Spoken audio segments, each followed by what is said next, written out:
In front of me is BLACKVIEW Tab 12 Pro, and today I would like to show you how you can set up app lock. You need to begin by opening Settings and scrolling down to access Security. Following that, click on App Lock over here and create a password.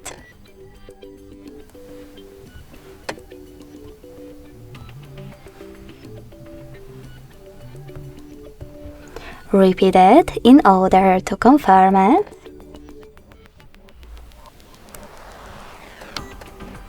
And then click on gray sweaters next to apps that you wish to lock. In my case, Chrome. When you finished, just go back. So now when I try to access Chrome app, I can see that privacy password is required. If you wish to disable app lock from one of your apps, access exactly the same settings.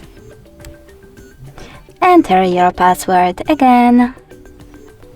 And click on the no blue sweater next to your app.